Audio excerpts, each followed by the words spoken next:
I'm Mary Mac.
These are the journalisms, by way of critical aggregation, illuminated from the analytical research of a historiographer, neither from the Oriental nor the Occidental. Your engagement through a like, a share, and a subscribe will accelerate us at warp speed towards the continuation of our mission, to truthfully go where no news will have been going before. Engage impulse engines. Engage. Engage. Engage. Engage. Engage. Engage. Engage. Engage. Engage. Engage. Engage. Engage. Engage. Engage. Captain. Engage emergency override.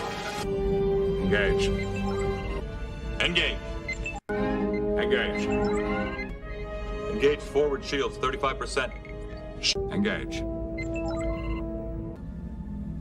Engage the cloaking device. Engage. Of them. Engage them in conversation. Engage. Engage.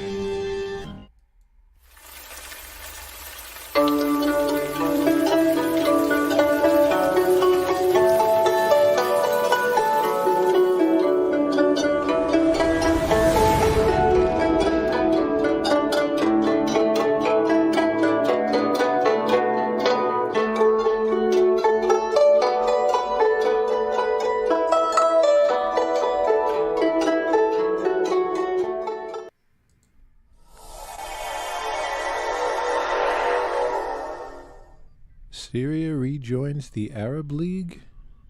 Watch this space.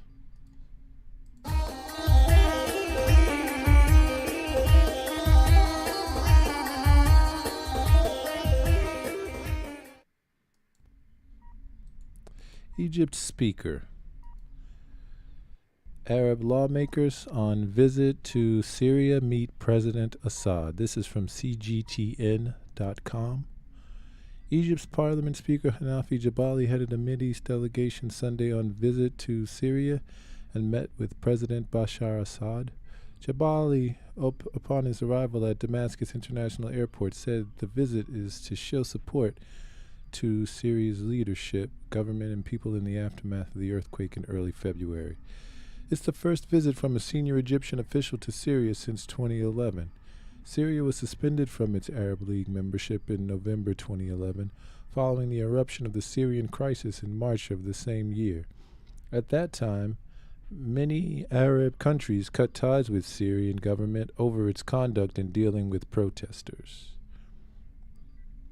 And from Press TV,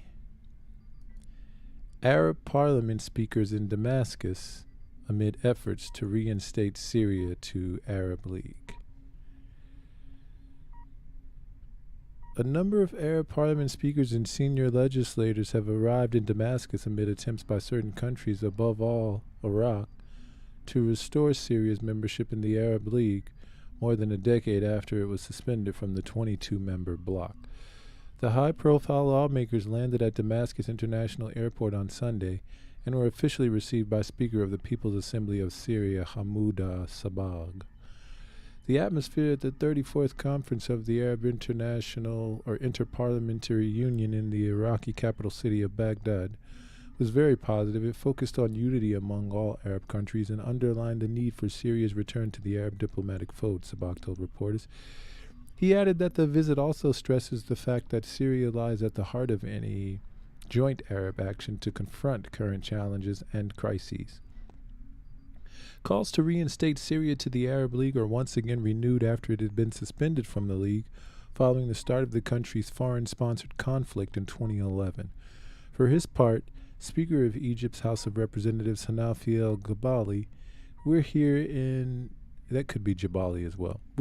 Damascus to show our support for the brotherly nation of Syria and demonstrate our solidarity with it in the aftermath of the devastating February 6 earthquake. We're the same soul. We stand by Syrians during the current difficult situation, Jabali noted. On Saturday, Speaker of the Iraqi Council of Representatives Mohammed al-Halbousi called upon all Arab countries, both at parliamentary and state levels, to adopt a final decision on Syria's return to the Arab diplomatic fold. He urged Arab states to help war-torn Syria perform its Arab regional and international role effectively, work diligently for the country's stability and reconstruction of its badly damaged infrastructure, and assist Syrian refugees to return to their homeland.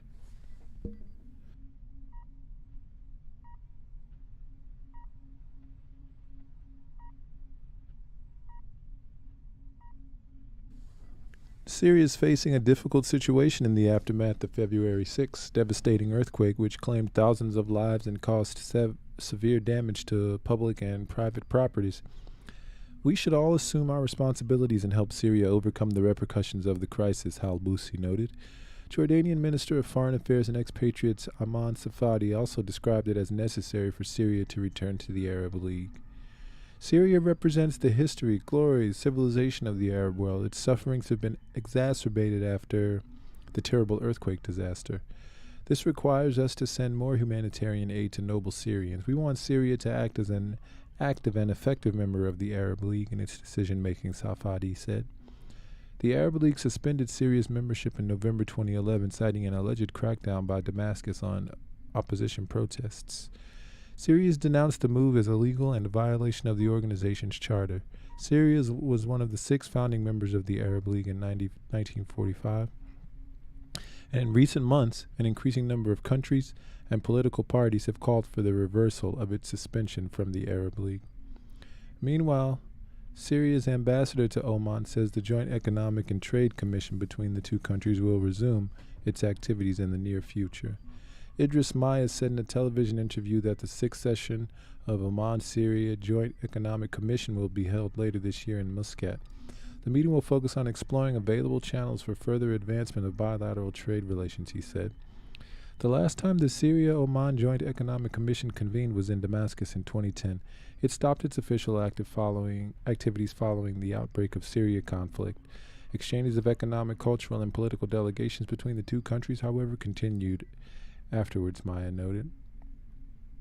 The Syrian diplomat went on to note that Omani Minister of Economy said Mohammed al-Sakri will announce the date, or Saeed Mohammed al-Sakri will announce the date on which the 6th session of Oman-Syria Joint Economic Commission will be held. Last week, Syria's President Bashar al-Assad visited Oman and met with Sultan Haytham bin Tariq al-Said following the devastating earthquake. Syria's official news agency Sana reported that Assad and Sultan Haytham held a face-to-face meeting at Beit al-Baraka Royal Palace in Sib near Muscat, where the Omani king offered his condolences to the Syrian government and nation over the natural calamity. He also stressed his country's unflinching support for Syria in order to help the country cope with the aftermath of the earthquake and repercussions of the foreign-sponsored militancy, as well as the unilateral sanctions imposed by the West on Damascus. For his part, Assad expressed his gratitude to the Omani monarch, authorities, and the people for their solidarity with Syria and delivery of humanitarian aid convoys. He also approached Oman's support for Syria in the fight against Takfiri terrorist groups. Oman was one of the few Arab states to maintain diplomatic ties with Damascus after the breakout of the foreign-backed militancy in the Arab country in March 2011, in spite of pressure from the U.S. and other Persian Gulf allies. The country was also the first Persian Gulf state to reinstate its envoy to Syria in October 2020. Deceased Syrian Foreign Minister Walid al-Muallim accepted the credentials of Oman's ambassador Turki bin Mahmoud al-Busaidi, appointed to the post by royal decree in March that year. And from the cradle, top Arab parliaments in Syria for first visit since 2011. The Damascus visit of a delegation of Arab parliamentary leaders led by Iraqi MP Mohammed al-Halbousi continues Iraq's strong support for Syria in recent years.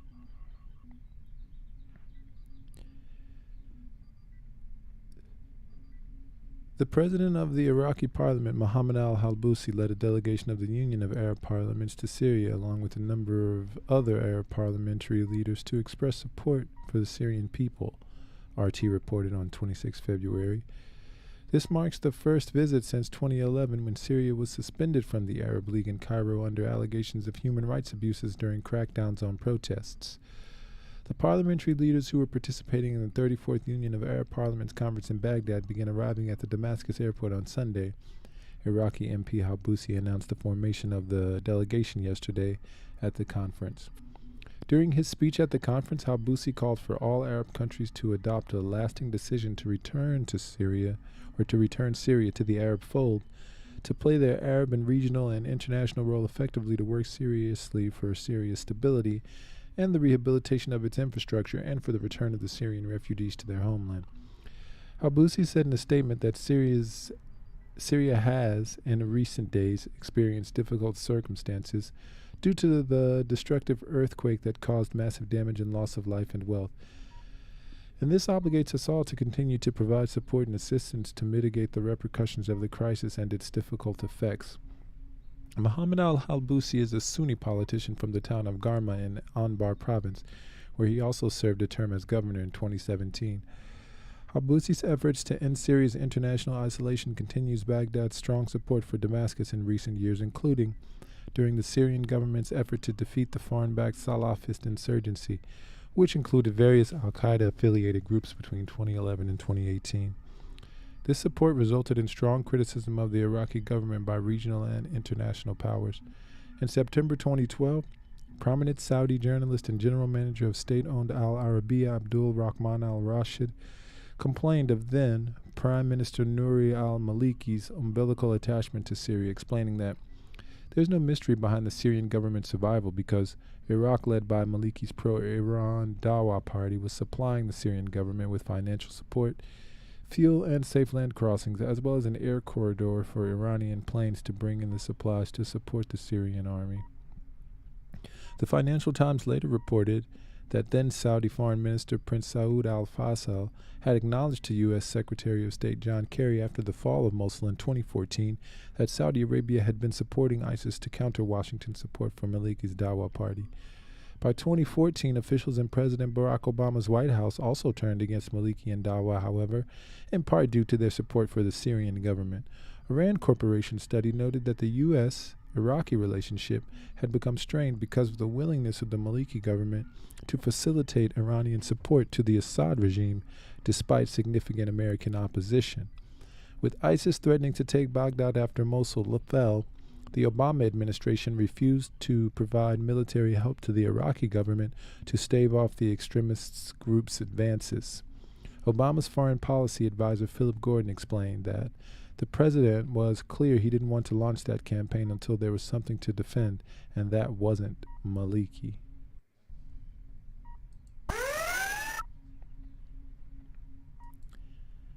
And from EnglishAlmanar.com, LB, Arab parliaments flock to Damascus in bid to restore Syria's Arab League membership.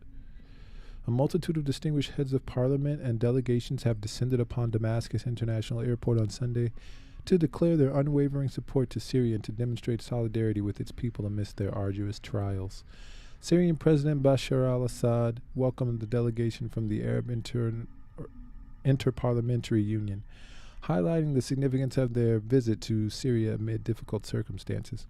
The delegation's visit serves as a symbol of support for the Syrian people who've been facing the impact of a terrorist war and the aftermath of an earthquake, Assad stressed. Iranian colleague tweeted, "The U.S. invested billions in weapons training and facilitating the movement of extremists and economic warfare to isolate Syria from the rest of the region, so this news must be hard to swallow for those still obsessed with regime change."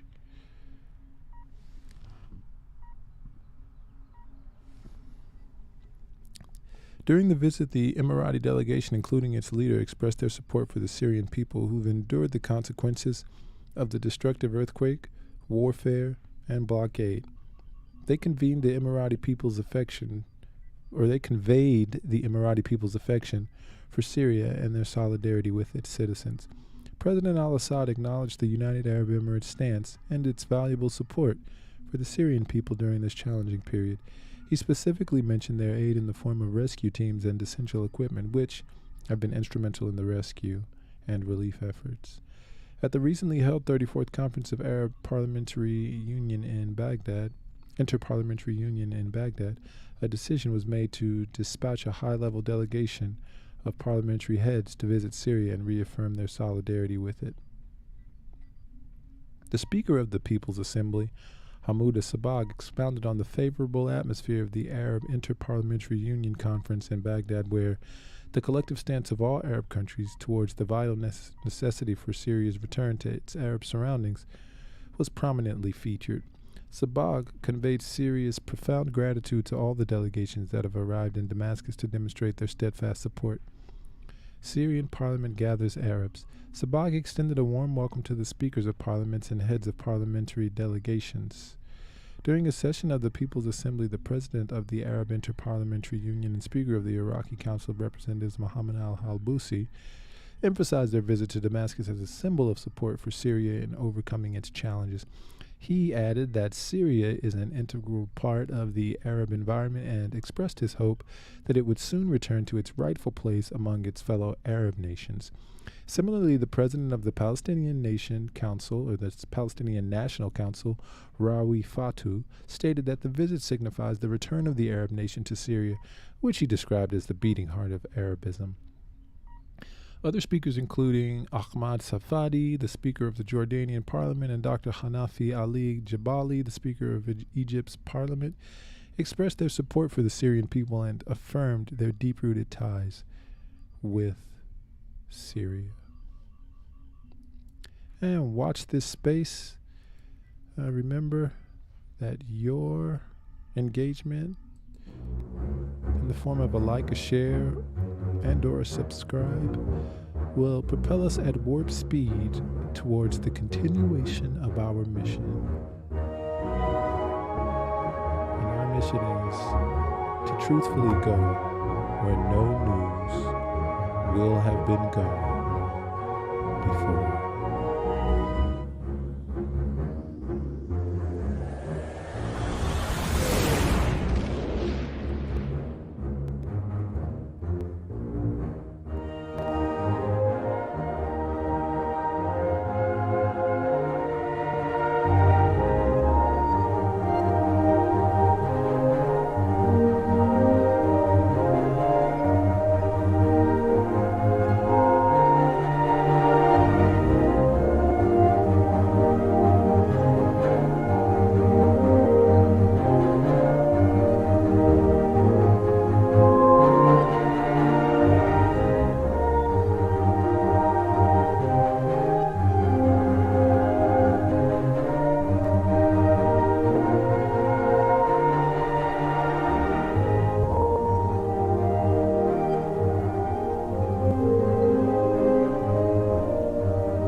Representative Gates introduces War Powers Resolution to pull U.S. troops out of Syria. The House will be forced to vote on the resolution within 18 days of its introduction. Representative Matt Gaetz has introduced a War Powers Resolution that would order President Biden to pull all U.S. troops out of Syria, a move that came after 4 U.S. troops were reported injured in a raid against ISIS in the country. Congress has never authorized the use of military force in Syria. The U.S. is currently not in a war with or against Syria, so why are we conducting dangerous military operations there?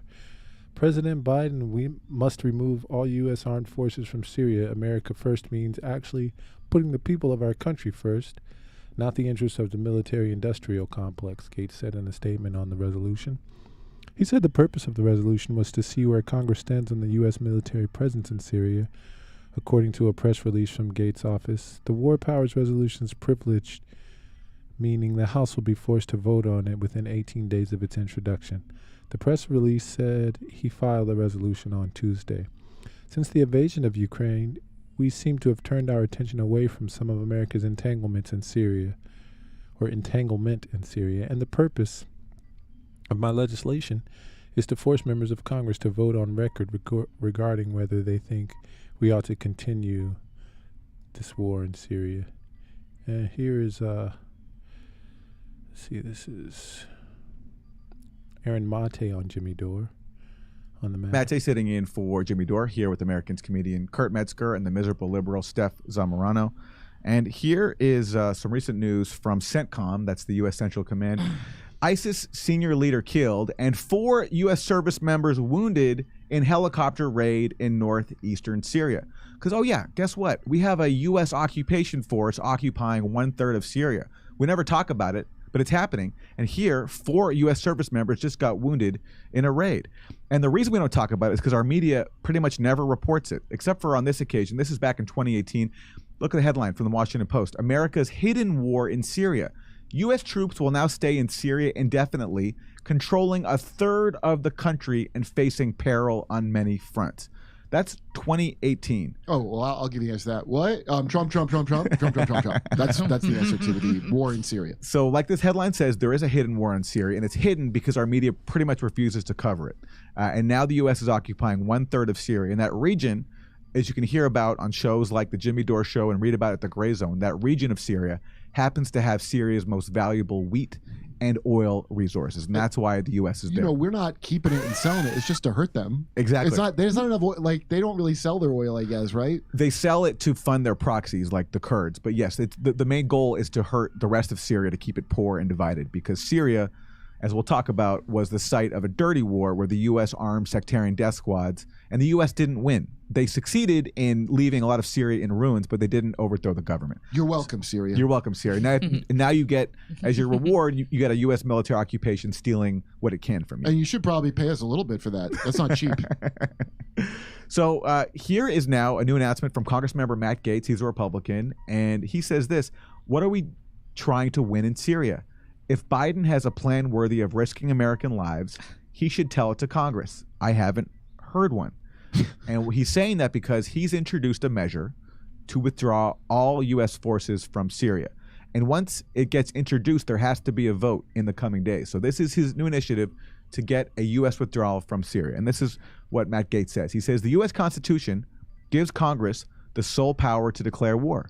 To date, Congress has never authorized kinetic participation of U.S. armed forces in Syria.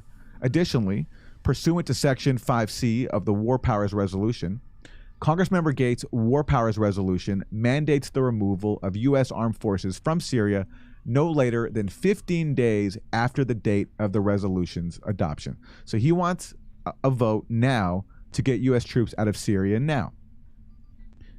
He goes on, Congress has never authorized the use of military force in Syria. The U.S. is currently not in a war with or against Syria. So why are we conducting dangerous military operations there? President Biden must remove all U.S. armed forces from Syria. America first means actually putting the people of our country first, not the interests of the military-industrial complex, said Gaetz. And he also added this. He said, mounting concerns continue to signal that President Biden himself does not have a cognitive grasp on the Syrian conflict. During an August 2021 interview with ABC News on U.S. involvement in the Syrian conflict, Biden stated, "We don't have military in Syria to make sure that we're going to be protected." At the time of the interview, the U.S. had an estimated 900 troops in Syria. You know, Matt Gaetz is not in his prime.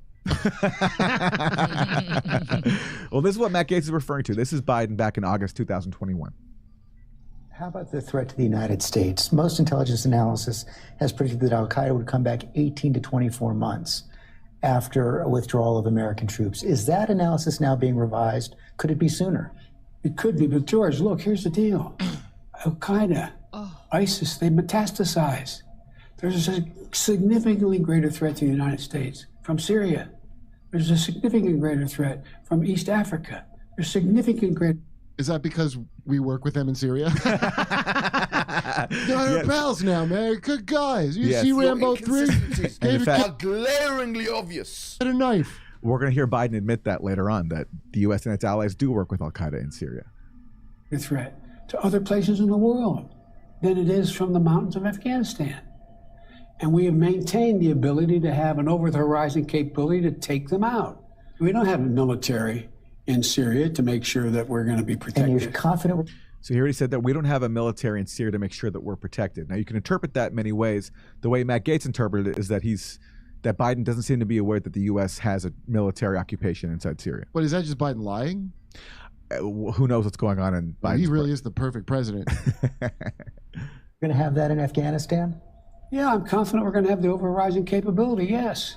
The deal is the threat from al-Qaeda and their associate organizations is greater in other parts of the world to the United States than it is from Afghanistan.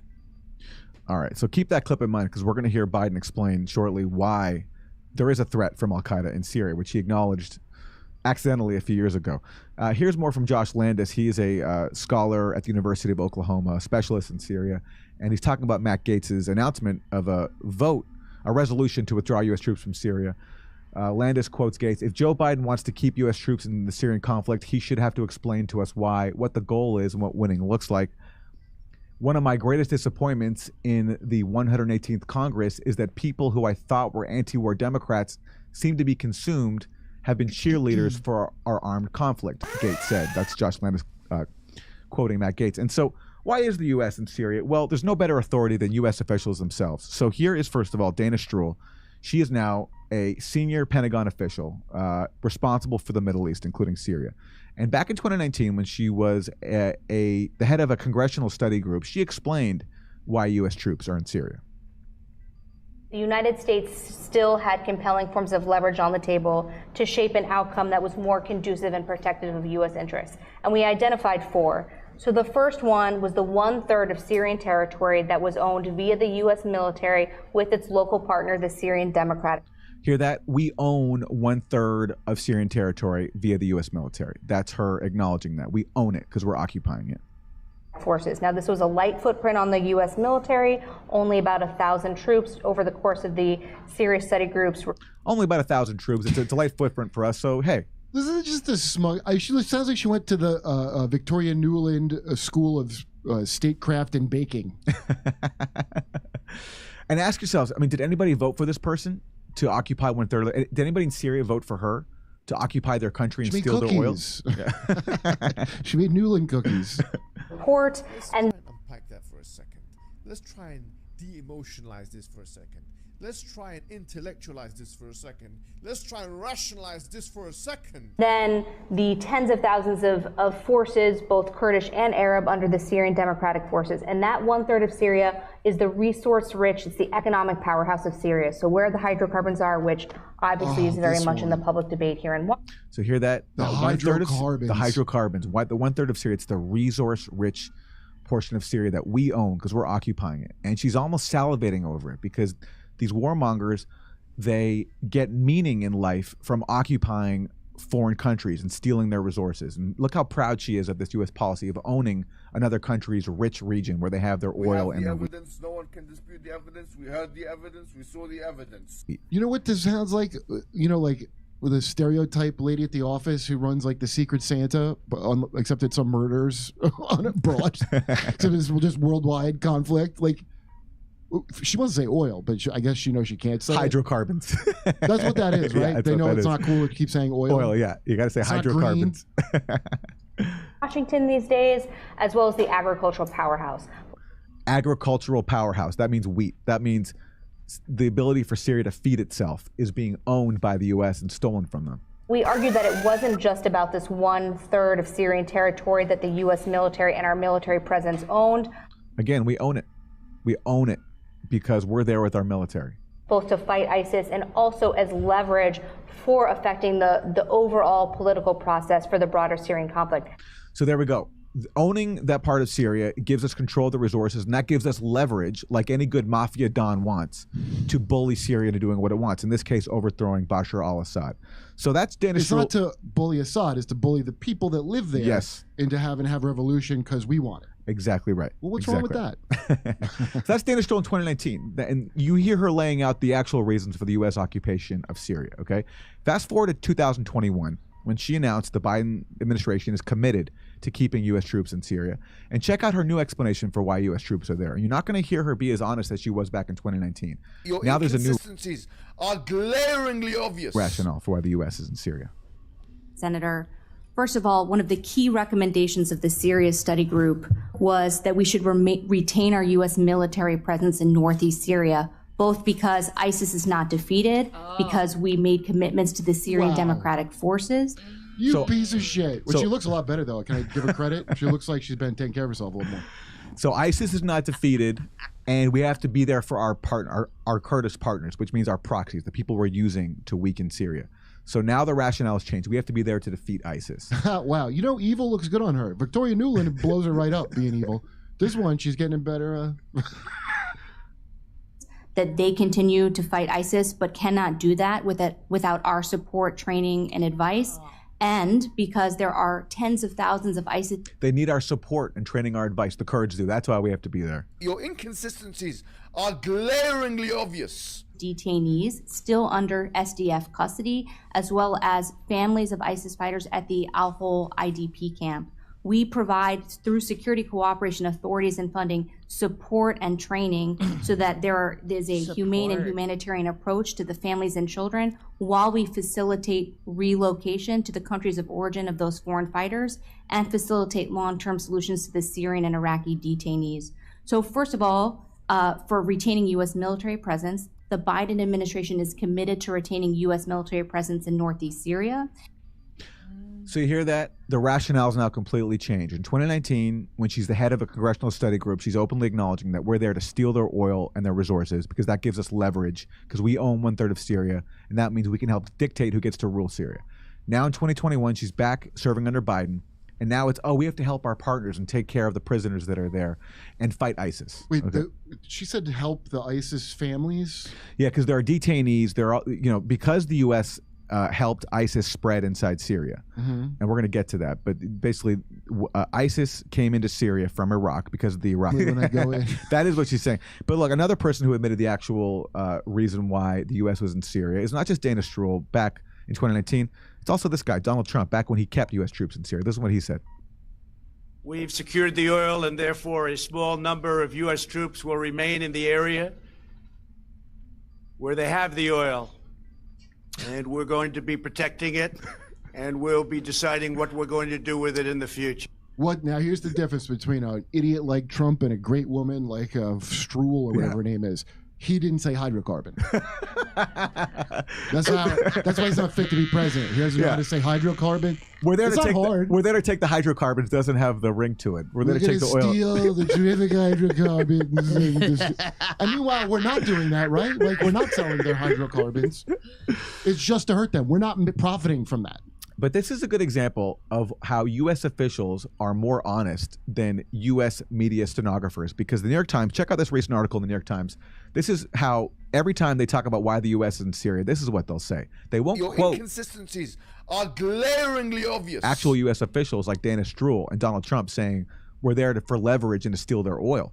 they'll go with the official propaganda line, the one that they're told to say, which is this, that about 900 American troops remain in Syria chasing the remnants of the Islamic State. So they just happen to be there. We just happen to remain there, and we're just chasing around the Islamic State. We're just chasing them around. Oh. What's left. So that's what New York Times says, because they're not allowed to actually acknowledge the openly admitted reasons for being in Syria as articulated by people like Donald Trump and Dana Stroul. Why are they not allowed to? By who? The finance people? Like is it like Northrop Grumman or whoever pays for it, or is because why is the government able to? Well, because Donald Trump blurts out the truth sometimes because he's a loudmouth, and that's why they don't like him. And Dana Stroul, when she made that admission we saw in 2019, she wasn't speaking to us, the public. She was speaking to a congressional hearing. We can always take that down off the internet. Yeah, well, and also it's not intended for the public. It's not like they don't think people like us are going to be watching these long hearings. That's for their own internal purposes as they're planning on how to pillage Syria. So they can speak the truth there. But when the public is told about why we're in Syria, this is what we have to be told. We're just there chasing the Islamic State. But I wrote an article back in September 2021 pointing out what a lie it was. Even if you put aside the question of do we have the right to be in Syria to begin with? Of course we don't. It's an illegal occupation. Syria doesn't want us there. Putting all that aside, even the official pretext that we're there to fight ISIS, it's a lie. And the reason we know that is because the Pentagon, which is in Syria, produces reports pretty often showing what they're doing in Syria. They have to explain by law basically what they're doing in Syria. So they have to produce these reports every couple of months articulating what they're doing in Syria. And they point out this, and I wrote about this in this article called "To Keep U.S. Troops in Syria, U.S. Leaders Are Lying Like in Afghanistan." And this is what I wrote. The U.S. government's claim to be occupying Syria to fight ISIS is undercut by a series of admissions concealed from a wide audience. In overlooked statements and briefings, U.S. officials have disclosed that U.S. forces are barely doing any fighting against ISIS in Syria, and for good reason. As is also quietly acknowledged, fighting ISIS is not the reason why they're there. In reality, after a decade-long, multi-billion-dollar CIA dirty war that failed to overthrow the government of Bashar al-Assad, the U.S. is using its soldiers, along with crippling sanctions, to keep Syria divided, impoverished, and unable to rebuild. You're welcome. And this is my source. This is a report from the Pentagon Inspector General on what's called Operation Inherent Resolve, and that's the code. We have the evidence. No one can dispute the evidence. We heard the evidence. We saw the evidence. Name for the U.S. occupation of Syria and also the U.S. military presence in Iraq, which, by the way, is also done over the objections of the Iraqi parliament, who has called for the U.S. to leave, but we just ignored that and threatened to withhold their money if they push through with it. So we're still in Syria, we're still in Iraq. But there are these reports that have to be produced to document why we're there and what we're doing there. So this is what one of these reports pointed out. So this is a chart of the coalition airstrikes, that's the U.S. coalition, targeting ISIS in Syria from April 2020 to June 2021. And look what happened. So here you have, in 1 month, in December 2020, you have 15 airstrikes. Look what happens after that, though. January, February, March, April, May, June. It goes down to up to just 3 airstrikes a month, and in June, there's none. So in this whole period, there's almost no fighting going on by the U.S. against ISIS at all, just 2 strikes. And of course, they say that they're against ISIS, but sometimes the U.S. will bomb Syrian government forces or Syrian government allies. So who even knows if these minimal airstrikes here are even against ISIS? My bet is that they were to help ISIS and not fighting ISIS. That'd be my bet. And that is a safe bet given the history, which we're going to get to in a second. So, and I go on, this tracks with what U.S. officials have quietly acknowledged to reporters. In reality, Politico reports, citing a Pentagon source, no American troops have accompanied local forces on combat patrols for over a year in either Iraq or Syria. So the U.S. isn't engaging in combat with ISIS forces because they're not there to fight ISIS. They're there, as Donald Trump and Dana Stroul admitted, to take the oil. And another reason why the U.S. doesn't really care about ISIS is because John Kerry admitted back when he was Secretary of State in a private recording, he didn't know he was being taped, he admitted that the U.S. watched ISIS grow in Syria in the hopes that ISIS's growth in Syria would threaten Bashar al-Assad. And just as Dana Stroul said that the U.S. is using its military occupation of Syria as leverage against Syria, John Kerry explained how, according to U.S. strategy, ISIS was leverage too. to help overthrow a government that's not under our control. Well, now that we know Putin doesn't like them, I think it's time to unite with them.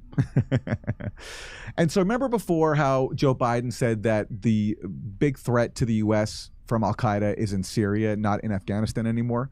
He's right.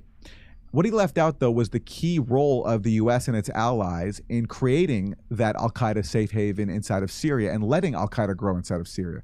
And nobody explained this better than Joe Biden himself. The only part he leaves out here in this clip is when he says our allies helped al-Qaeda in Syria. He leaves out that the U.S. was involved in that too. So he's trying to blame our allies. U.S. was just as involved in this policy. Probably in charge of it. None of our allies would go off-road without us letting them do something. Exactly right. Exactly right. So here he is. What? And this is back, by the way, when he was vice president at this point. So this is 2015, I believe, when he says this. What my constant cry was that our biggest problem is our allies. Our allies in the region were our largest problem in Syria. The Turks were great friends, and I have a great relationship with Erdogan, which I just spent a lot of time with. The Saudis, the Emiratis, etc. What were they doing? They were so determined to take down Assad and essentially have a proxy Sunni-Shia war. What did they do?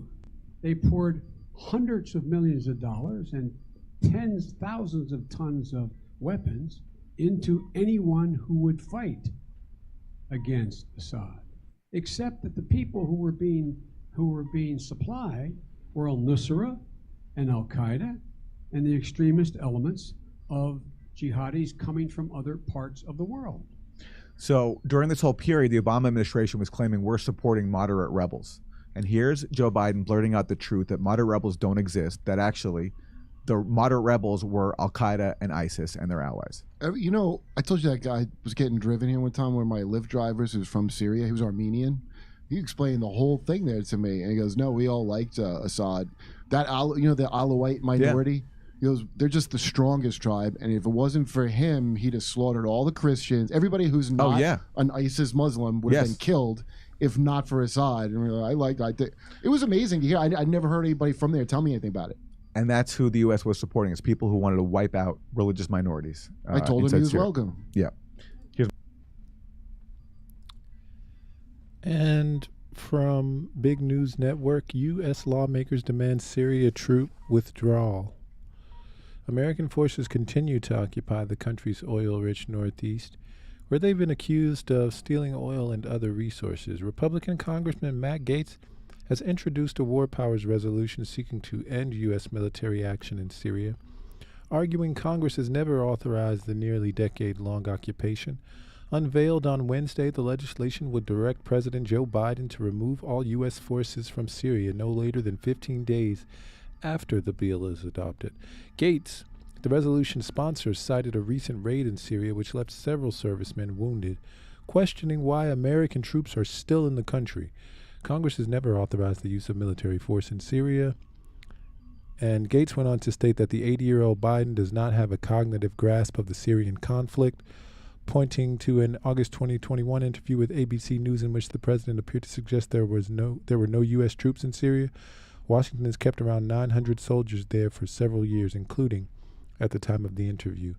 Because war powers resolutions are privileged legislation, Congress will be forced to vote on the new measure within 18 days of its introduction. The U.S. military has been active in Syria since as early as 2014, flying countless airstrikes against select militant groups and, at times, the Syrian government. Intermittent ground deployments began the same year. Under Obama, Washington doled out hundreds of millions of dollars in weapons to an array of jihadist rebel factions seeking to overthrow Syrian President Assad, though the effort later fizzled following Russian and Iranian military intervention at the request of Damascus. And from Urdu Point, Republican congressman introduces resolution to withdraw U.S. troops from Syria. Faizan Hashemi is the writer. Florida Congressman Matt Gaetz introduced a war powers resolution calling for President Joe Biden to remove U.S. troops from Syria, his office said on Wednesday. Representative Gaetz, a member of the House Armed Services Committee, filed the war powers resolution on Tuesday following a February 17th press release from U.S. Central Command, which announced 4 U.S. service members were wounded during a partnered U.S. and Syrian Democratic Forces helicopter raid in northeastern Syria, ultimately killing a senior ISIS leader, the release stated. The House of Representatives is required to vote on war powers resolutions within 18 days, and Gates argued that the Congress, which has the sole power to declare war, has never authorized the use of military force in Syria. And from the cradle, the U.S. military occupied strategic areas of Syria under the pretext of fighting ISIS while hoping to maintain leverage against the Syrian government. Republican Congressman Matt Gaetz introduced the War Powers Resolution legislation to end the ongoing U.S. occupation of Syria's northeast, the primary energy and grain-producing region of the country. In seeking to end the U.S. military presence in Syria, Congressman Gaetz argued that U.S. law had never authorized a U.S. military intervention in the country. Introduced on Wednesday, 22 February, the legislation would require U.S. President Joe Biden to remove all U.S. forces from Syria within 15 days after the legislation is signed into law. Following a recent U.S. raid in Syria in which several U.S. soldiers were wounded, Gaetz questioned the legality and rationale for leaving troops in the country. The whole notion of logic. Let's try and unpack that for a second. Let's try and de-emotionalize this for a second. Let's try and intellectualize this for a second. Let's try and rationalize this for a second. Congress has never authorized the use of military force in Syria. The U.S. is not currently in war with or against Syria, so why are we conducting dangerous military operations there? President Biden must remove all U.S. armed forces from Syria. America first means actually putting the people of our country first, not the interests of the military-industrial complex. Though U.S. troops accompanied by fighters from the Syrian Democratic Forces initially conquered large swaths of Syria under the pretext of fighting ISIS, the official rationale for the occupation changed once ISIS was largely defeated. The whole notion of logic. As the Washington Post reported in 2018, after the defeat of ISIS, the Trump administration switched course, saying the troops will stay in Syria pending an overall settlement to the Syrian war with a new mission to act as a bulwark against Iran's expanding influence. That decision put U.S. troops in overall control, perhaps indefinitely, of an area comprising nearly a third of Syria, a vast expanse of mostly desert terrain, roughly the size of Louisiana. Syria analyst Jennifer Caffarelli of the Institute for Study of War noted the importance of continuing the U.S. military occupation. She observed that whether Washington chooses to admit it or not, the U.S. now has direct influence over the vast majority of Syria's most productive oil fields, and the territorial gains of the SDF are Syrian national treasures that, when added up, amount to brute geopolitical power for the U.S. The Syrian government often accused the U.S. of stealing Syrian oil, which it needs to rebuild the country and provide the needs of the country's millions of residents currently suffering from fuel shortages. In December of last year, Syrian state media claimed that U.S. military vehicles were escorting tankers loaded with oil stolen from the Hasaka countryside and moving it across the border to be sold in Iraq. In August of last year, the Syrian Ministry of Foreign Affairs claimed that the losses incurred by the country's oil and gas sector as a result of U.S. actions amounted to $107 billion since the beginning of the Syrian crisis in 2011. And watch this space. And remember, your engagement through a like, share, and or a subscribe will continue our mission. Actually will propel our mission towards the continuation of it at warp speed. And that's to truthfully go where no news will have been going before.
Palestinian fighters take part in a parade against Aqaba summit.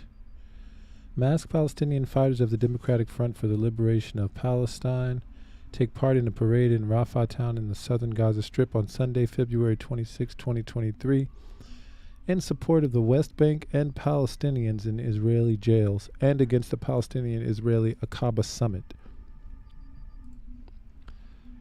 From Press TV, Velayati, U.S. organized Jordan summit indicative of Israel's crisis and predicaments.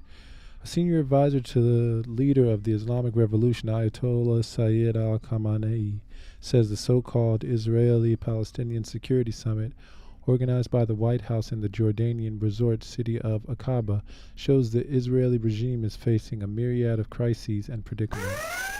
Ali Akbar Velayati made the remarks in a Sunday phone call with Ismail Haniyeh, who heads the political office of the Gaza-based Palestinian resistance movement Hamas. He said Israel resorts to such meetings to get out of the predicaments it's facing, adding that the Palestinian people are very close to clinching a final victory against the Tel Aviv regime.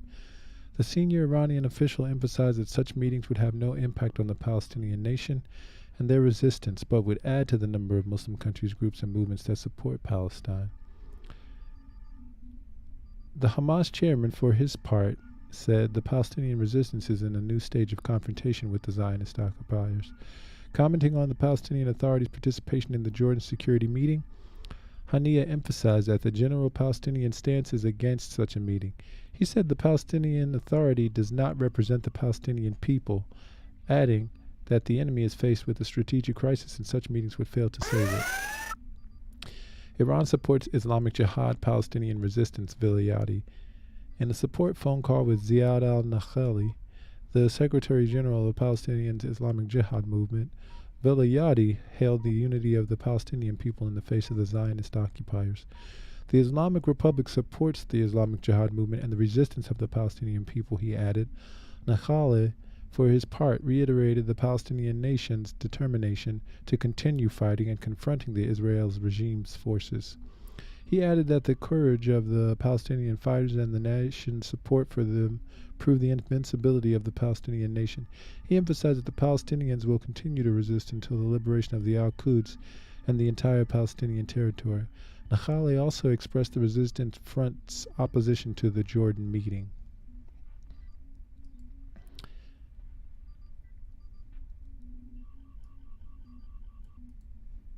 Israeli Palestinians pledged to curb violence at Jordan meeting by Suleiman al-Khalidi. Israel and Palestinian officials pledged to de-escalate surging violence after meeting on Sunday, issuing a joint statement in which Israel said it would halt discussions about new settlement units in the occupied West Bank for 4 months. Attended by senior U.S., Jordanian, and Egyptian officials in addition to the Israeli and Palestinian delegations, the meeting in Aqaba, Jordan, was the first of its kind in years. The Israeli and Palestinian sides, in their statement that they would work closely to prevent further violence and reaffirm the necessity of committing to de-escalation on the ground, affirmed their commitment to previous agreements. Jordan, along with its allies Egypt and the U.S., said the understandings were major progress towards reestablishing and deepening relations between the two sides. But underlining the challenges, Palestinian militant group Hamas, which governs the Gaza Strip, called the meeting worthless and condemned the West Bank Palestinian Authority for taking part. The meeting was held as anxiety mounts of an escalation in violence in the run-up to the holy Muslim month of Ramadan that begins in late March. Israel and the Palestinian Authority confirmed their joint readiness and commitment to immediately work to end unilateral measures for a period of 3 to 6 months, the statement said. This includes an Israeli commitment to stop discussion of any new settlement units for 4 months and to stop authorization of any outposts for 6 months. That could cause trouble in Prime Minister Benjamin Netanyahu's coalition government, one of the most right-wing in Israeli history. Finance Minister Bezalel Smotrich, just a moment.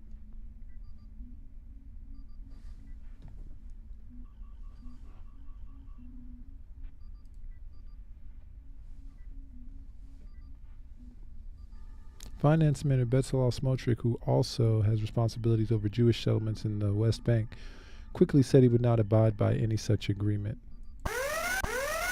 I have no idea what they spoke about or not in Jordan, Smotrich wrote on Twitter. But one thing I do know, there will not be any freeze on the building and development and settlements, not even for one day. It's under my authority. The Palestinians aim to establish an independent state in the West Bank and Gaza Strip with East Jerusalem as its capital, territories Israel captured in the 1967 war. But peace talks have been stalled since 2014, and Palestinians say Jewish settlement expansion has undermined the chances of a viable state being established. Israel, on February 12th, granted retroactive authorization to 9 Jewish settler outposts in the West Bank and announced mass construction of new homes within established settlements.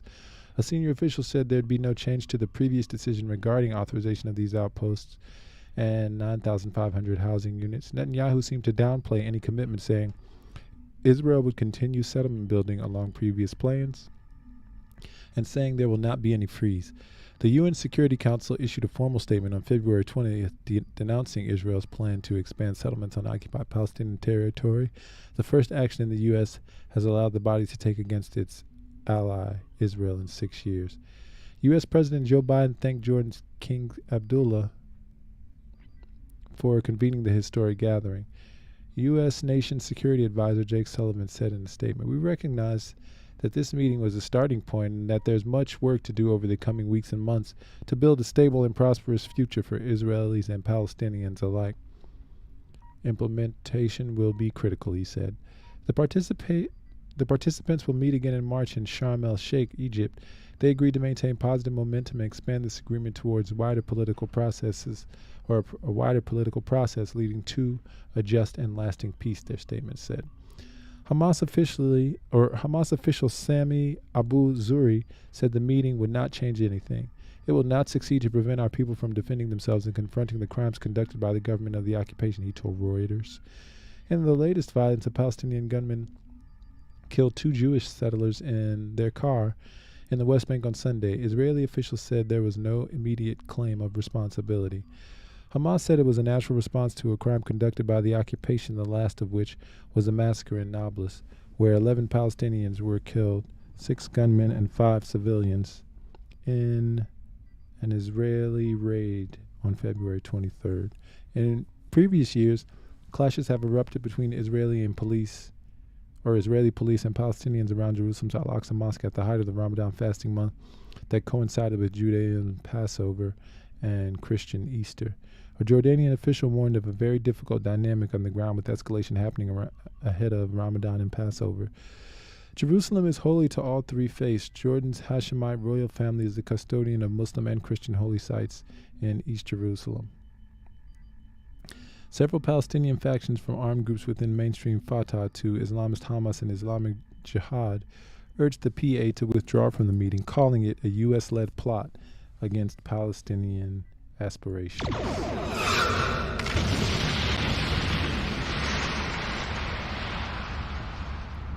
Here's Press TV on the matter.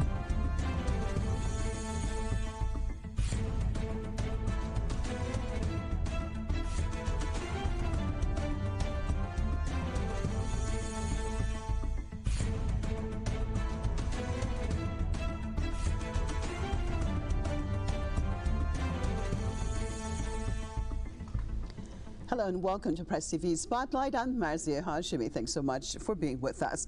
Well, from Camp David to Oslo and so many others in between, and now Aqaba are sites of talks between certain Palestinian factions and Israelis, which have taken place over the years. This time, the talks were said to be about security, as Israel has increased its aggression and brutality against Palestinians. 11 Palestinians were killed on February the 22nd alone, and already this year is on track for a record regarding the number of Palestinians who have been murdered by Israel. So, how do security talks being held in Jordan in the presence of the Israelis, Americans, Egyptians, and Palestinian Authority address the suffering of the Palestinians?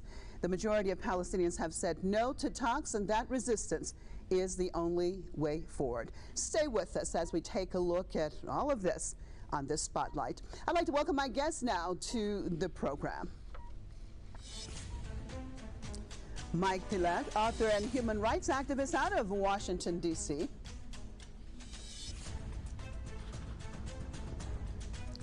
and Laith Marouf, activist and political commentator out of Beirut. Thank you both for being with me. I'd like to start it off in D.C.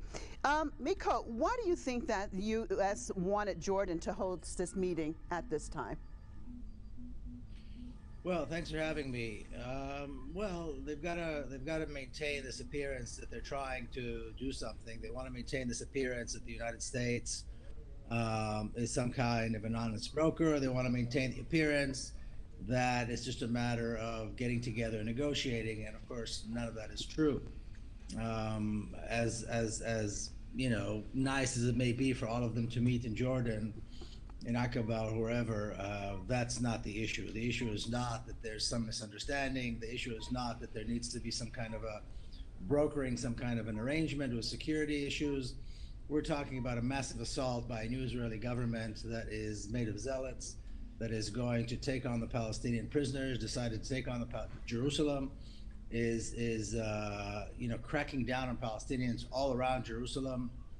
And in the West Bank. And like I said, they've taken on the prisoner issue, which of course touches the hearts of all Palestinians. We know Ramadan is around the corner, and Israel is not going to let down on any of its pressure against the Palestinians. Mm-hmm. So this is one of these theatrical events where they all get together and pretend to get along. It's not going to lead to anything. Well, Laith, your perspective, why do you think the PA accepted the invitation? I mean, does it representatives really think that it's going to make a difference? The Israelis are going to stop its brutality? Oh, the PA doesn't. No, this actual conference is being focused on the security of the Zionist colony. Right now, both the Palestinian Authority and the Jordanians are trying to figure out how to shore their own security up as the Palestinian population continues rising up in a military resistance in the West Bank. We know this is really the focus of what happened, and especially if you look right now at the statements that came out saying that the Zionists are going to guarantee 3 months of no expansion of settlements in return, basically, for the Palestinian Authority increasing its collaboration with the occupier, increasing its intelligence collection, and handing over the resistance youth and leaders in the West Bank. So this is what we see as we are speaking right now in most of the West Bank. Populations are out demonstrating against the Palestinian Authority collaboration with the enemy occupier, and it's gonna focus more. The choice is now becoming clearer. It's impossible to correct the tail of a dog, as we would say.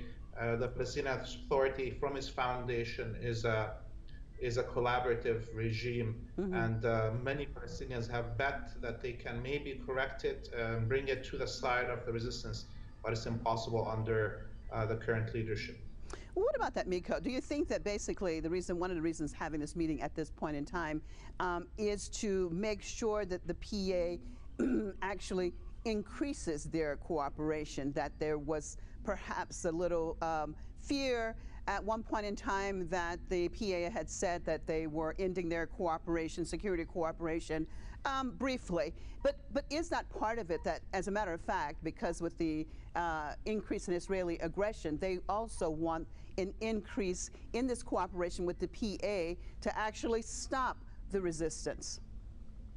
Yes, it's well known that when the Secretary of State Blinken was in Palestine a month ago, one of the ideas that was placed, or one of the ideas that was placed in front of the Palestinian Authority, is the creation of a new force within the Palestinian Authority that would engage and fight the Palestinian resistance forces in Nablus and Jenin, because Israel doesn't want to deal with it, and Israel obviously is not successful in dealing with it. And so they want to pit Palestinians against Palestinians and pay the Palestinian Authority to do this. So I'm sure that's really what's being talked about here. This has nothing to do with benefiting the Palestinians. I agree with my colleague, the other speaker. I think that this is just one big collaboration with Israel. We have to remember that America is the biggest collaborator, with billions of dollars and weapons being sent to Israel and laws being passed in the Senate and the House of Representatives every day, even as we speak right now, that support Israel and make resistance to Israel less and less, more and more difficult. And so it's got nothing to do with benefiting the Palestinians. And indeed, I'm sure they're pressuring the Palestinian Authority to accept this deal where they get paid in order for to get Palestinians trained by the Americans, in order to go fight in Jenin and Nablus against their brothers and sisters who are resisting heroically. What about that, Laith? I mean, with the situation, as you said, the sides are more and more clear each day. Do you see the majority of Palestinians, as a matter of fact, rising up against the PA itself in order basically for them to unite with the resistance and be successful? Yeah, I mean, if we look at what is happening in Jenin, in Nablus, in Hebron, in Jericho, it's clear that even there's parts of the Palestinian security forces that are controlled by President Abbas that have broken off and decided to work with the resistance on the ground. So we see right now a fracturing of the security forces under control of Abbas, and they're backed by a wave of popular support. Just a few days ago, the massacre in Nablus, the tens of thousands, if not hundreds of thousands of people came out across the West Bank. We know that the population is moving probably even faster than what the resistance would like, but the situation is very volatile. We also know yesterday the Jordanian government claimed to have shot down a drone coming from Syria carrying weapons to be smuggled into the West Bank. You know, maybe this is true or not, but we know for sure that the resistance axis is smuggling as much weapons as it can as fast as possible to the resistance in the West Bank, and everybody is holding their breath. There's those who bet there will be a civil war inside Israel first. There's others that bet that there will be a armed confrontation in the West Bank before anything. Either of those situations are going to trigger us a regional war, and the players that are in Aqaba are the axis on the side of the United States and Israel. We know already who's the axis of resistance. What about that, Miko? Laith just mentioned about the possibility of a civil war in Israel, because I want to look at this situation, the whole, and possibilities. Do you see that as a possibility, a real possibility? I don't think it is. I think the Israelis are, I mean, they're very comfortable, and they're worried about erosion of some of the rights of the Israelis who live as a privileged society within the apartheid regime. And even though they've been, you know, very, very, very clear in their demands, and they're pushing boundaries, and they're blocking highways, you know, Netanyahu, the Israeli government led by Netanyahu, doesn't care about them because they didn't vote for him anyway, and he has a very comfortable majority. So as with other protests that we've seen in the past by Israelis against policies that affect them, eventually it's going to die down. And of course, we know very well that had these Israelis been really concerned with change, they could have been demanding, you know, rights for the Palestinians. They could have been demanding ending the blockade on Gaza. They could have been demanding the release of Palestinian prisoners. So I don't think this is going to go, and I don't think it's going to go that far. Israelis are far too comfortable. What is it, staying with you, Mika, what is it then about the Israeli society? You just mentioned something that had they really wanted to change the different things that they could have demanded. Is it that they do not see the oppression and the violence that's taking place against the Palestinians, or is it justified in their mind, or is it that they just don't care? In most people, it's fully justified. It's fully justified. And so, I mean, everybody knows what's going on. It's in the news. Everybody has a brother or a relative or somebody who's either in the secret police or in the police or in the military. You know, I mean, Israelis know exactly what's going on, and they just, they agree with it. They don't think there's a problem. I mean, it doesn't matter which government, which party is in power. we know that the policies against Palestinians remain the same. This time, the only difference is that this time, the people that are in coalition with Netanyahu and have really taken over and hold key positions are zealots, are right-wing mad people who are zealots, who are quite happy to see the whole ground burn, and that's precisely where they're leading this right now.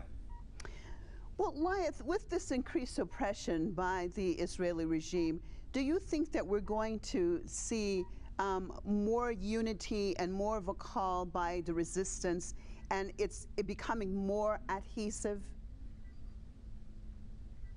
Well, definitely it is bringing together all the resistance factions on the ground in all of historic Palestine. And it is also increasing the decay and the deterioration of Fatah as an organization and its factionism and fracturing, as we see parts of the youth wing of Fatah came out, for instance, today in a statement condemning the PA and President Abbas's visit and joining this Aqaba summit.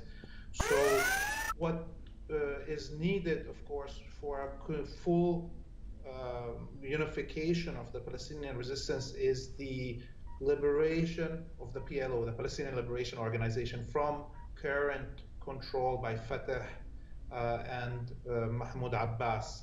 Otherwise, there is no legal entity other than the PLO internationally that is recognized as the representative of the Palestinian people. And as long as the Palestinian majority, which are all on the side of the resistance, are not allowed the representation in the PLO as it is currently being held hostage by Mahmoud Abbas, we're at a stalemate there. So this is a question that the Palestinians have to answer, and it's a very critical question. Well, how does that happen? Staying with you, Lyeth, basically, on the one hand, we know, as you said, the PA is recognized internationally, but the majority of people do not support the PA. So at this point in time, what needs to happen to change that scenario?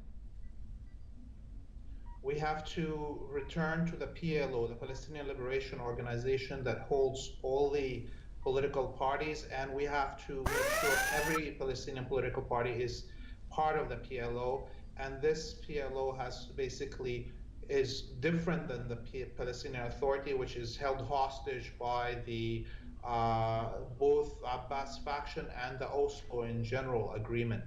The PLO needs to be revived, and it needs to bring in all the Palestinians, no matter where they are in 1948, in the diaspora, in what it recognizes.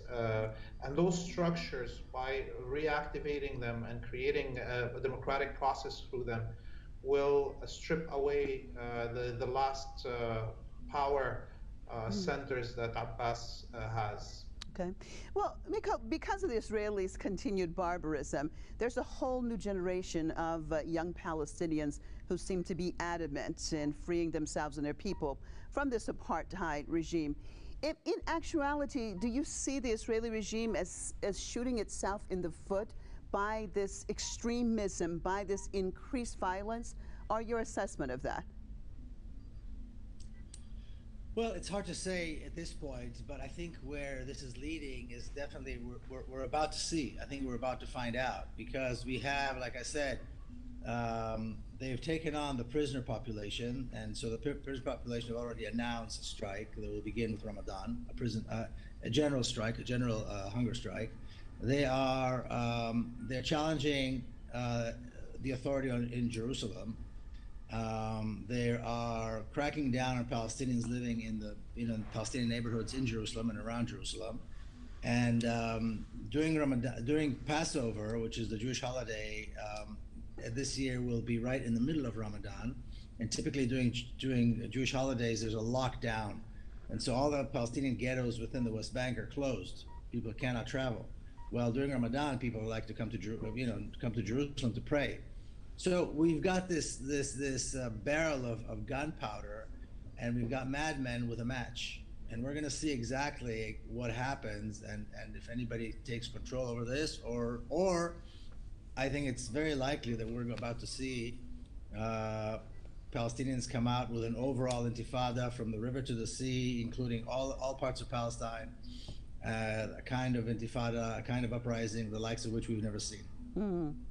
Well, Lyeth, regarding the recent Israeli massacre in Nablus, United Nations called for an end to the escalation of violence, but with no condemnation of Israel, nor any discussion of sanctions against the Occupier regime, which is murdering people, or even holding Israel accountable.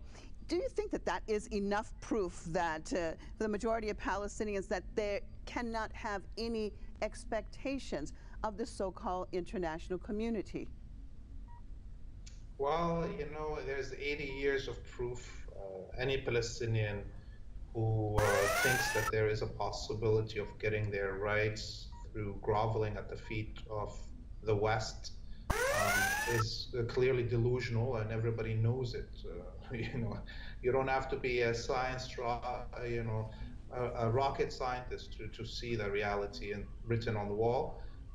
The Zionist colony right now is not only doing things crazy because they want to be crazy, it's because they have reached the end of their line. There's nothing they can do further to reach their strategic goal of permanence as a colony.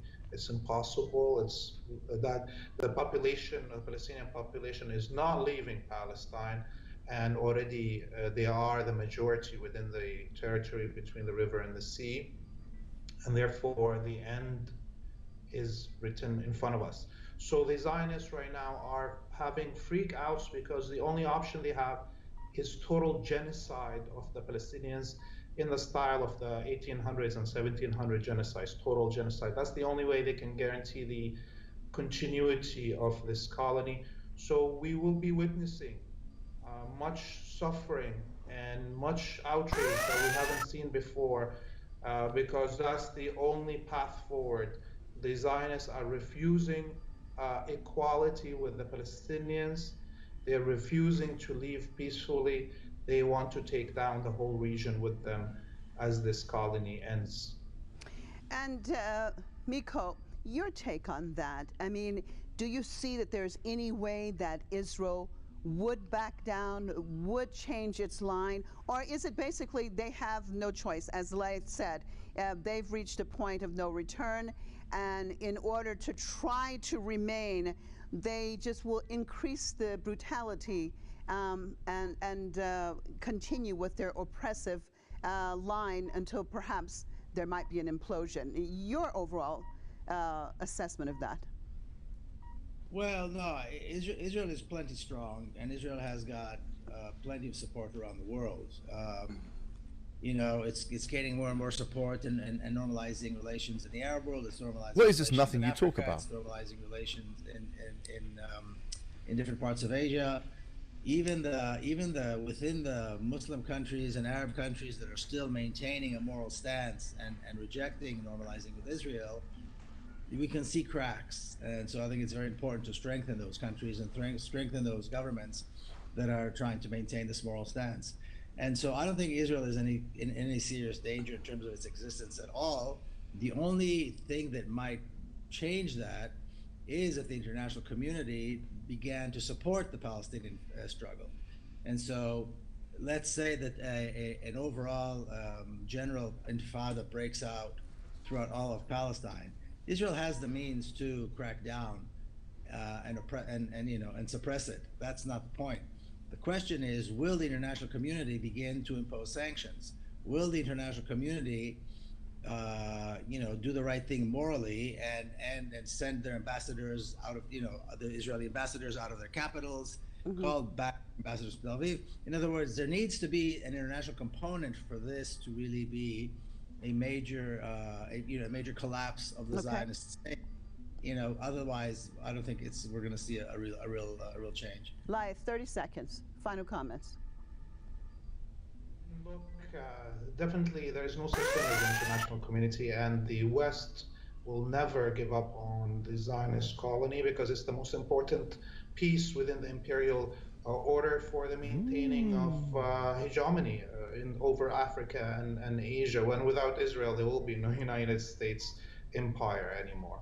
So this is not where we're going. Where we're going is direct confrontation on the ground. The Palestinians, as we've seen over the last 2 wars, are ready to take on the Zionists and, of course, the resistance in Lebanon, in Syria, in Iraq, in Yemen, and even in Iran. If things get heated enough that the Palestinians call for backup, they will come for the backup, as Sayyid Hassan Nasrallah, the Secretary General of Hezbollah, informed us many times in the last year and a half. So we're ready for something without white man, giving us an okay for it.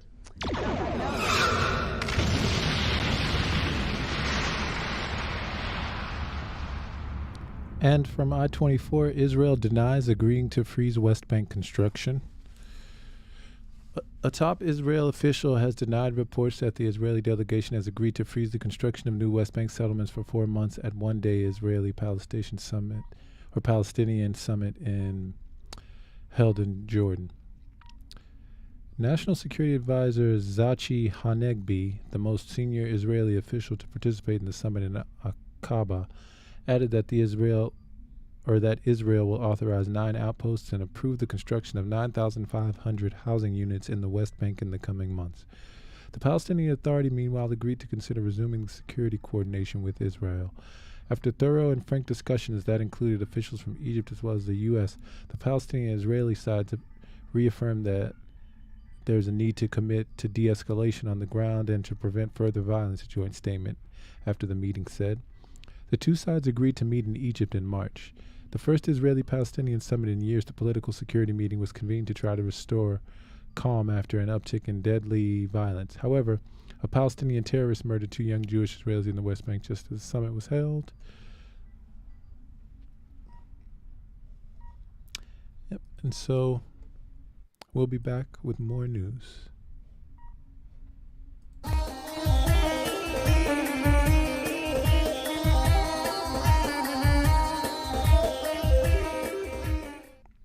U.S.-trained Afghan special forces recruited by Wagner Group in Ukraine report. The chaotic U.S. withdrawal from Afghanistan in August 2021 continues to have ripple effects in Ukraine.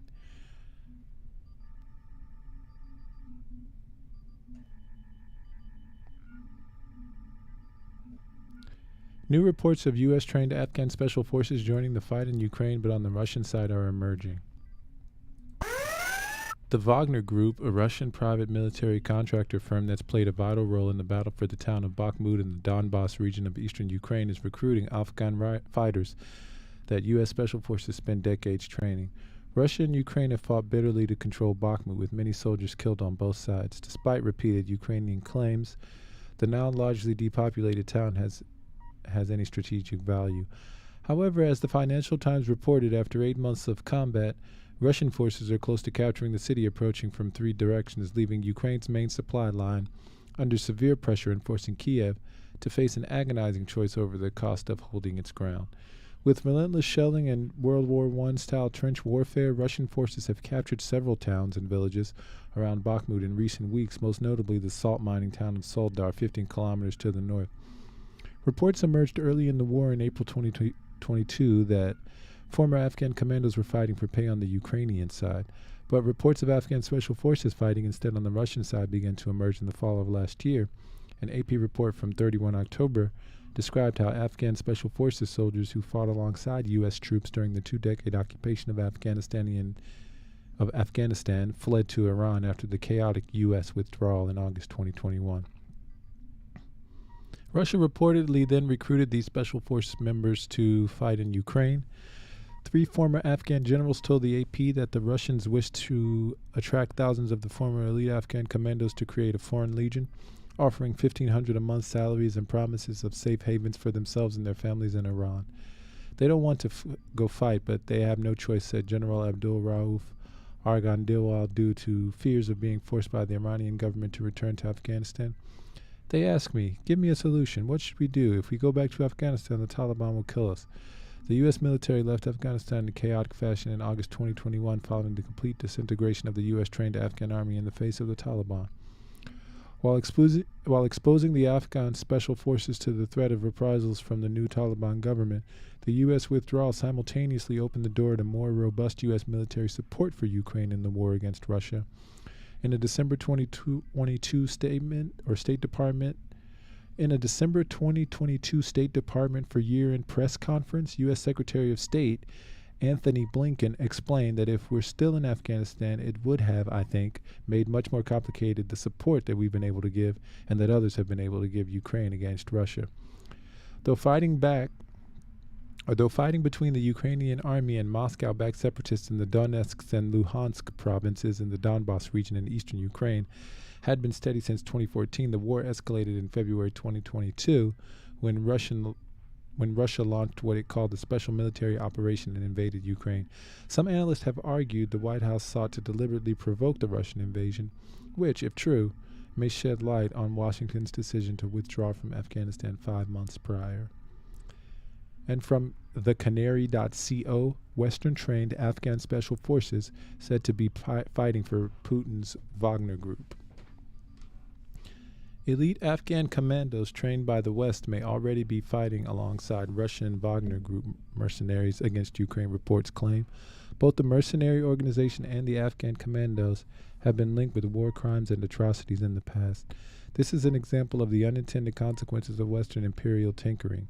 British and American military expertise are being repurposed and brought to bear against the West, and not for the first time. There should be a full, frank, and public accounting of Western-trained troops who in Afghanistan acted as brutal death squads now working on behalf of official enemies. Indeed, in the wake of Afghan withdrawal in 2021, Tory MPs even suggested Afghan special forces be formed into new British Army regiment like the Gurkhas. One even told Parliament that their loyalty was proven, but now they appear to be fighting for Russia. In 2020, I returned to Afghanistan after nearly 14 years to make a documentary. I'd previously served as a British soldier in 2006. Within 2 years of my trip, the American occupation collapsed and the Taliban were back in power. Since then, we've learned that U.S. allies and government may have accepted bribes to not resist the Taliban, but back in 2020, my focus was a zero-unit, shadowy CIA-controlled death squad said to have killed numerous innocent civilians. The zero units were one key component of Afghan special forces, led by U.S. operators and largely unaccountable. When the occupation collapsed in 2021, the zero units locations became even harder to keep tabs on. What's clear is that some ended up being evacuated to the West. One of the few outlets to cover the story was The Intercept, which reported that zero units veterans would be given a fresh start in the U.S. despite war crimes allegations. Their new lives in America were even detailed in interviews. Others were told were quietly airlifted out to the UK to work with British special forces by whom they'd been trained. After the occupation collapsed, 3 Tory MPs backed a call to integrate Afghan special forces who had reached the UK into the British military. They were all ex-army officers, and at least 2 of them served in Afghanistan. We trained and fought alongside many Afghans who are now in the UK. They've proved their loyalty 1,000 times. If they want to serve, we should welcome them. I would love to see a regiment of Afghan scouts. This is Tom Duganhat, an MP and an Afghanistan veteran. Meanwhile, Tobias Elwood, who has served in defense and foreign affairs roles in government, said, "Given that we help train these forces, it's certainly something that needs to be a consideration. One avenue is they are kept as a unit, as the Gurkhas have operated. The other avenue is they blended into our own system." And Johnny Mercer, an Afghanistani veteran and serving veterans minister, told reporters at the time it would be an absolute waste not to make use of them. Interestingly, Tugendhat and Elwood are perhaps best known for their hawkishness on Russia and China. Meanwhile, proposals to place Afghan veterans into British regiments have been quiet. The Wagner Group is a private military company closely aligned with Vladimir Putin's regime.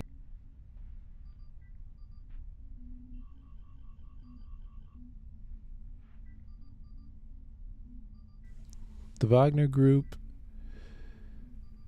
has been rightly criticized for its operations in Africa, including in Libya and Mali. However, as the Canary has pointed out before, such criticisms are not especially convincing from UK ministers. Indeed, the UK has a thriving mercenary trade itself. It's not entirely clear how former Afghan commandos came to be working with the Wagner Group. However, Middle East Monitor reported on Friday, 24th February, when the U.S. left Afghanistan in 2021, some 20 to 30,000 commandos were out of work and being hunted by the Taliban. According to several reports, these Afghan commandos fled to Iran, where they were recruited by a Russian mercenary outfit called the Wagner Group, who promised them good salaries and helped to relocate their families. This claim was based on the reportage by Radio Free Europe from December 2022, which went into greater depth. Lost status and the desperate existence in Iran are driving thousands of former Afghan troops, many of them elite commandos, trained by the U.S. to consider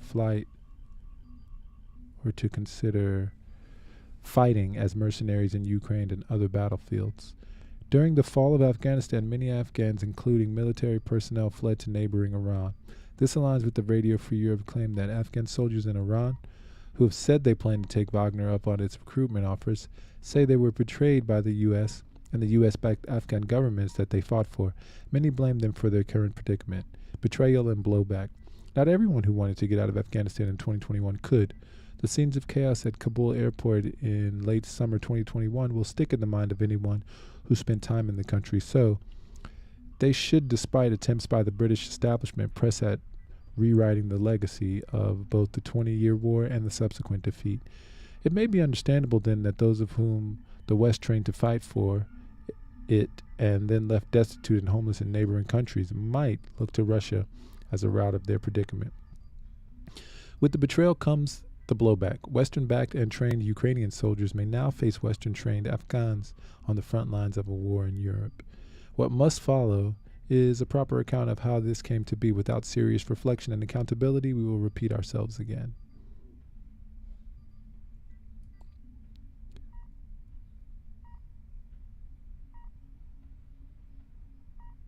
And from Memo, the U.S.-trained Afghan commandos fighting for Putin.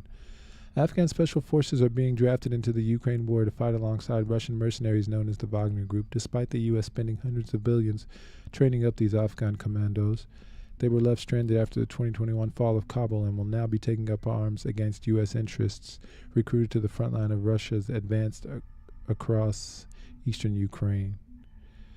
Shortly after Russia's invasion of Ukraine started, reports emerged of Afghan special forces who were fleeing the Taliban, fighting as guns for hire on the Ukrainian side in the battle for Mariupol. But now it's emerged that the same special force commandos are fighting on the Russian side, drafted in for a key battle in the war, as Russian President Vladimir Putin pushes to take the strategically important city of Bakhmut.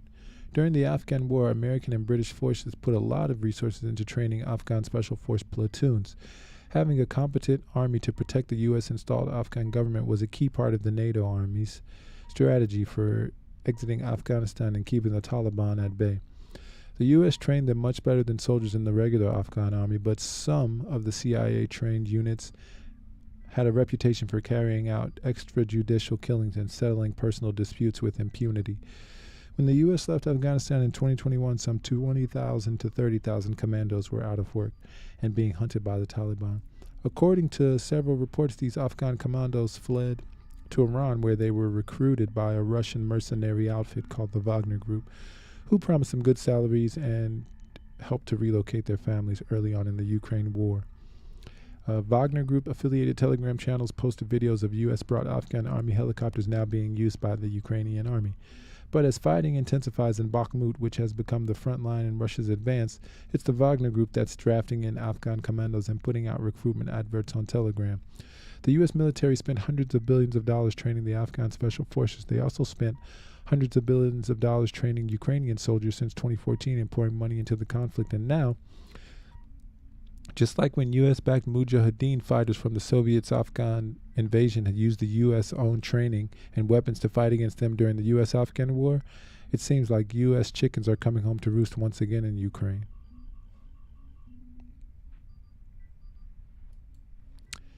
And Prigozhin says ammunition supplies from Russia's defense ministry for his Wagner Group have resumed. This is from Radio Free Europe, Radio Liberty, referral.org. Kremlin-linked businessman Yevgeny Prigozhin, co-founder and owner of the Wagner mercenary group, says his units have started to receive ammunition after he accused the defense ministry of treason by holding back supplies for artillery and missile launchers in Russia's ongoing invasion of Ukraine. Prigozhin's press service issued a statement on February 23rd in which Wagner said he'd been informed at 6 a.m. today that the ammunition was being sent. In an audio statement a day earlier, Prigozhin had called on Russians to pressure the army to give his fighters more ammunition, reiterating that the defense ministry had deliberately disrupted ammunition deliveries to his fighters. He also posted a picture depicting dead Russian mercenaries who allegedly died on 21 February because they had no ammunition to fight back. It looks like the process started, at least on paper, but we were told that the major documents had been signed, Prigozhin said of the resumption of ammunition supplies. Prigozhin, considered one of Russian President Vladimir Putin's closest allies, had accused top armed forces officials of committing treason by failing to equip his private troops, who have been a major force in the battle to take the eastern Ukrainian city of Bakhmut, with enough ammunition. In response, the Russian Defense Ministry on February 22nd rejected Prigozhin's claim, saying that all volunteer brigades in Ukraine's east are being supplied with all types of ammunition in a timely fashion. Prigozhin subsequently called the Defense Ministry statement a spit in the eye of Wagner private military group and an attempt to cover up its crimes against the fighters who today are carrying out acts of bravery. Earlier in the week, in another statement, Prigozhin accused Defense Minister Sergei Shoigu and Chief of the Russian Army General Staff Valery Gerasimov of refusing to deliver ammunition to Wagner in an attempt to destroy it. Prigozhin added that he was required to apologize and obey in order to secure ammunition for his troops. Wagner's recruited thousands of inmates from penitentiaries across Russia since last summer to fight in Ukraine.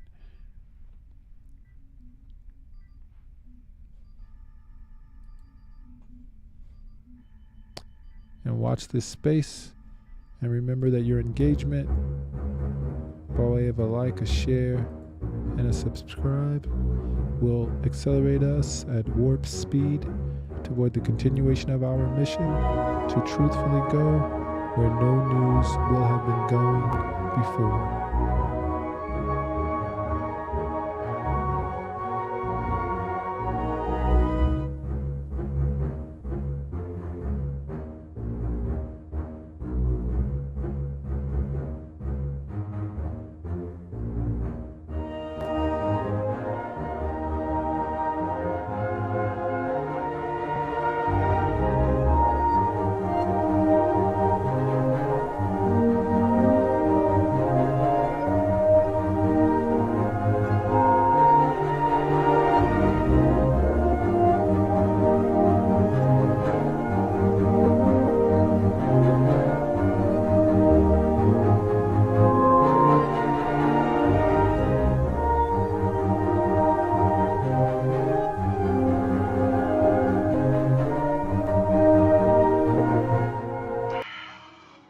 To the most simple-minded that Loci is of an inferior breed. The obvious visual evidence, Commissioner, is that he is of the same breed as yourself. Are you blind, Commander Spock? Oh, look at me. I thought you scientists were supposed to keep an open mind. There's a difference between keeping an open mind and believing something because you want it to be true. Your friend Spock is a logical man. I find your arguments strewn with gaping defects in logic. Most illogical reaction. We demonstrated our superior weapons. They should have fled. You mean they should have respected us? Of course. Mr. Spock, respect is a rational process. Did it ever occur to you they might react emotionally? With anger? Doctor, I'm not responsible for their unpredictability. You do not think like the others. There are no colors to your patterns the whole of notion logic. of There's logic. only black and white. Logical, unemotional, completely pragmatic. And we poor irrational humans whip them in a fair fight. Now you'll find yourself back among us illogical humans again. Which I find eminently satisfactory, Doctor. For nowhere am I so desperately needed. Because she feels. I don't. All I know is logic. Will you The try whole to notion of understand how we logic. feel about our life here? About each other? Emotions are alien to me. The whole notion of logic. You're gonna leave here without them? Run off on some wild goose chase halfway across the galaxy just because you found a discrepancy in a hydrogen cloud? Doctor, I'm chasing the captain, Lieutenant Uhura, and Ensign Chekhov, not some wild aquatic fowl. Mr. Spock, you have a remarkably logical and analytical mind. Thank you. I prefer the concrete, the graspable, the provable. You'd make a splendid computer.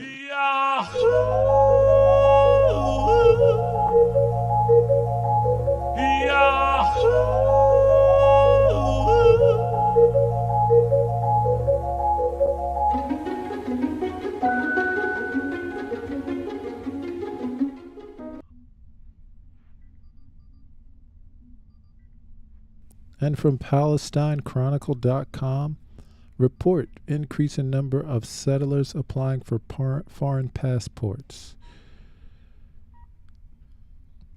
There's been an increase in the number of Israelis seeking to obtain foreign passports in order to relocate overseas because Israel is no longer a viable option, Israel's Channel 12 revealed on Friday. More Israelis are afraid of what's happening, and there's an increase in the percentage of applications for foreign nationality, one expert was quoted by the broadcaster as saying. People in Israel are preparing the ground for immigration, according to the expert. The report comes days after former Israeli Prime Minister Naftali Bennett, in an interview with Channel 12, warned that the country is facing the prospects of a civil war, breaking out amid mass protests against the Israeli government's proposed judicial reforms. The protests have escalated to some demonstrators preventing coalition MKs from leaving their homes on Monday, while special Israeli police units have been tasked with monitoring anti-government activists amid heightened fears of a potential political assassination being carried out. The rise in Israelis applying for alternative passports also coincides with an increase in resistance operations in Jerusalem and the occupied West Bank in response to the growing number of deadly raids in Palestinian territories being carried out by the Israeli military. And from the Cradle.co, more Israelis seek foreign passports after judicial overhaul report. Israelis are calling the far-right government judicial overhaul a threat to Israeli democracy. According to a report released by Israeli Channel 12 on 24 February, there's been a drastic increase in Israelis seeking to obtain foreign passports following the new Israeli coalition government's recent announcement of imposing judicial reforms. According to a political analyst who corresponds with Channel 12, ever since the judicial announcement, Israeli citizens are growing more and more apprehensive over their government's recent decisions. Hence, the percentage of applications for foreign nationalists also increased in Israel, adding that people in Israel are preparing the ground for immigration. This report was released days after the former Israeli Prime Minister Naftali Bennett warned Channel 12 that Israel is currently facing the prospects of a potential civil war. According to the Palestine Chronicle, the number of Israelis seeking European citizenship has increased significantly since 1 November elections in 2022. Israelis applying for French passports increased by 13%, Portuguese by 68%, and Polish and German passports by 10% over the last 2 years. In the past few weeks, Israel's faced nationwide protests over the government's decision to limit the authority of Tel Aviv's judiciary and replace the court judges with individuals more closely aligned with Israeli Prime Minister Benjamin Netanyahu's coalition government. Israel Knesset held its first reading of the controversial bill to reform the Israel judiciary on 21 February. 63 voted in favor and 47 against, with no abstentions. 3 readings are required for the bill to be approved, however. A day earlier, the Knesset had voted to move forward with the judicial overhaul, sparking opposition in parliament and in the streets, where thousands have marched in objection to what some Israelis call a threat to their democracy. Many Israelis have accused Netanyahu of seeking these reforms in order to weaken the Supreme Court, thereby allowing the Prime Minister to give himself immunity from prosecution, as he's been embroiled in a number of corruption scandals over the past few years. The cases against Netanyahu at the High Court have sparked fear among his allies that he could be declared unfit for office, prompting his far-right Likud party to submit a bill that would drastically limit the grounds for his disqualification. The bill states that only the Prime Minister or 75% majority of his cabinet could declare Netanyahu unfit for office, and only for physical and mental health reasons. What is this nothing you talk about? This has reinforced the widespread fear that Netanyahu and his government pose a threat to Israeli democracy.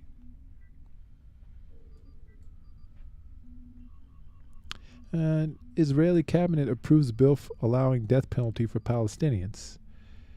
The Israeli Ministerial Committee on Legislation approved Sunday a bill that institutes the death penalty for Palestinians accused of terrorism, Israeli media reported. According to the bill, someone who intentionally or out of indifference causes the death of an Israeli citizen and with the purpose of harming the state of Israel and the rebirth of Jewish people in its homeland faces a death sentence. What is this nothing you talk about? Israel Prime Minister Benjamin Netanyahu and Israel's National Security Minister Itamar Ben-Gvir issued a joint statement stating that on this difficult day, when 2 Israeli citizens are murdered in a Palestinian terror attack, There's nothing more symbolic than passing the death penalty for terrorist laws. What is this nothing you talk about? This is a moral law and fair which exists in the largest democracy in the world, and all the more so in a country where a wave of terror is washing Israeli citizens. What is this nothing you talk about? In November, Ben Giver made the introduction of a capital punishment against Palestinians found guilty of killing Israelis a condition for his faction to join Netanyahu's coalition government. And from the cradle, Israeli rampage on West Bank village leaves 1 dead, 390 injured, 75 burnt homes. Hours before Israeli settlers raided the village of Huwara, regional officials held a summit in Jordan to announce an agreement to de-escalate tensions in occupied Palestine. Scores of Israeli settlers rampaged for several hours in the West Bank town of Huwara late on 26 February, leaving 1 Palestinian dead and at least 390 injured, and setting fire to at least 75 Palestinian homes and 100 cars. Flocks of settlers attack and burn Palestinian homes in Nablus under the protection of the Israeli army. At least 98 injuries have been reported by the Red Crescent.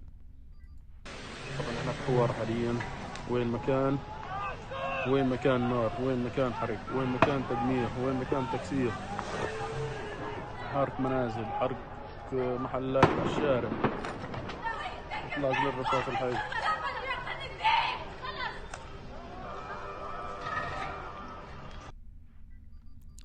The Palestinian Health Ministry said 37-year-old Sameh Aktash was shot and killed by Israeli fire. The Palestinian Red Crescent Medical Service said 2 other people were shot and wounded. A 3rd person was stabbed and the 4th person was beaten with an iron bar. The settlers descended on the Palestinian village brandishing firearms, knives, sticks, and stones under the protection of the Israeli army. Unreal, Israeli settlers are jubilantly dancing and celebrating their deadly pogrom on Huwara, where they killed a Palestinian, wounded over 100, burned down 15 homes, dozens of cars, shops, and farms under the full protection of the IDF. There's been 0 arrests against settlers. חזרנו הביתה לאביתר.